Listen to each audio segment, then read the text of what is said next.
சங்கர் எடுத்த கேம் சேஞ்சருங்க. ஆக்சுவலா ட்ரெய்லர் பார்க்கும்போது முதல்வன், சிவாஜி, ஜென்டில்மேன் இந்த மாதிரி படங்கள் ஞாபகம் வந்துச்சு. ஒருவேளை படம் வந்து நல்லா இருக்குமோ அந்த மாதிரி நினைச்சுதான் படம் பார்க்க ஸ்டார்ட் பண்ணோம். ஹீரோவோட இன்ட்ரோடக்ஷன் ஒரு ஃபைட்ல ஸ்டார்ட் பண்ணி ஒரு சாங்ல முடியுதுங்க. எப்பவுமே ஒரு படம் அப்படின்னா எக்ஸாம்பிள் சங்கர் படமே எடுத்துக்கலாமே. படம் ஆரம்பிச்ச 10வது நிமிஷம் இல்ல 15வது நிமிஷத்துல கதைக்குள்ள போயிருவாங்க. ஆனா இந்த படத்துல பாத்தீங்கன்னா ஃபர்ஸ்ட் ஹாஃப்ல கிட்டத்தட்ட இன்டர்வல் முடியறதுக்கு ஒரு 10 நிமிஷத்துக்கு முன்னாடி தான் கதைக்குள்ளே போறாங்க. அது வரைக்கும் பாத்தீங்கன்னா slow motion, buildup shot, songs, fight இந்த மாதிரி பண்ணி கொஞ்சம் டோஸா தான் போயிட்டு இருக்கு. முக்கியமா காமெடிங் பேர்ல வந்து பாத்தீங்கன்னா செம்மையா அறுவை பண்றாங்க. அதுவும் பாத்தீங்கன்னா சுனில் இருக்காரு பாருங்க, கலெக்டரோட டவாலியா வராருங்க. அவர் பண்ற ஒரு அட்ராசிட்டி காமெடி நினைச்சு நம்மள கடுப்பேத்திட்டு இருக்காங்க. எப்பவுமே சங்கர் சார் படத்துல பாத்தீங்கன்னா கதைக்குள்ளதாங்க பிரம்மாண்டம் வச்சு எடுப்பாங்க. ஆனா இப்ப வர படங்கள் லேட்டஸ்டா பாத்தீங்கன்னா பிரம்மாண்டம் மட்டும்தான் இருக்கு, கதையே இல்லைங்க. ஏன்னா இத வந்து பாத்தீங்கன்னா சாங்ஸ்ல மட்டும் 75 கோடி செலவு பண்ணிருக்காங்க. அதுலயும் ஒரு சாங் படத்துல கிடையாது. கேட்டா டெக்னிக்கல் இஷ்யூனால படத்துக்குள்ள வரும்னு சொல்றாங்க. ஆக மொத்தம் அந்த ஒரு பாட்டு மட்டும் 20 கோடி வருங்க. மத்த சாங்ல பாத்தீங்கன்னா விஷுவல் வந்து அப்படி இருக்குங்க.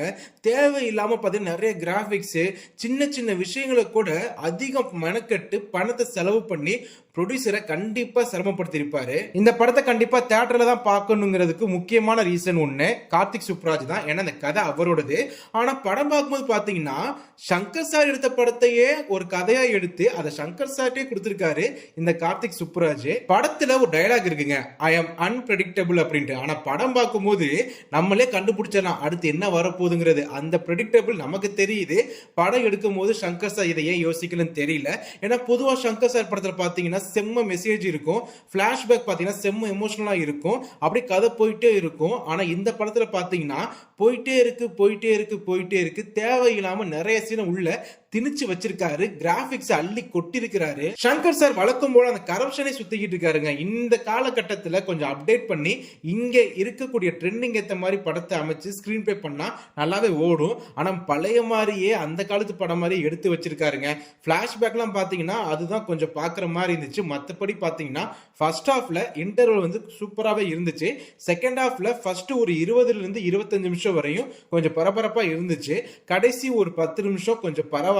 பட் இடையில வந்து பாத்தீங்கன்னா ரொம்பவே சொதப்பல் தான், ரொம்ப லேக், ரொம்ப போர் அடிக்குது படமே. படத்துல இருக்கிற எஸ்.ஜே. சூர்யா நல்லா நடிச்சிருக்காரு. பட் இருந்தாலும் ஒரே மாதிரி நடிச்சிட்டு இருக்காரு எல்லா படத்துலயும்.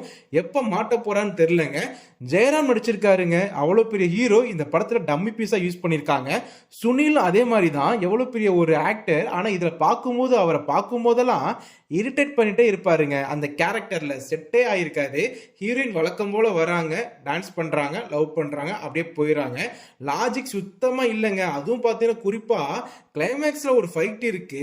அவ்வளோ பெரிய ராடை எடுத்து ராம் சரண் கையில் அப்படியே குத்துவாங்க, பொழந்துக்கிட்டு உள்ள போயிடும். அந்த ராடை வளைப்பாங்க, அதையும் மீறி அப்படி எடுத்துட்டு வந்து சண்டை போடுவாரு. அதெல்லாம் பார்க்கும்போது பார்த்தீங்கன்னா சங்கர் சாரா இதை எடுத்து வச்சாரு அந்த மாதிரி தோணுது. சங்கர் சார் வந்து நம்மளை மறுபடியும் டிசப்பாயின்மெண்ட் பண்ணிட்டாரு. பட் ஒரே ஒரு நல்ல விஷயம் இருக்குங்க, இதுக்கு முன்னாடி ஒரு ஹிட்டான படத்தை கொடுத்திருந்தா இந்த படம் ஒரு பயங்கரமான மொக்க. ஆனா இதுக்கு முன்னாடி ஒரு படம் எடுத்தாரு, அது செம்ம மொக்க. அதான் இண்டியன் 2. ஸோ இண்டியன் 2 கம்பேர் பண்ணும்போது இந்த படம் எவ்வளவோ பரவாயில்லையோ அந்த மாதிரி நம்மளை நினைக்க வச்சுட்டாரு.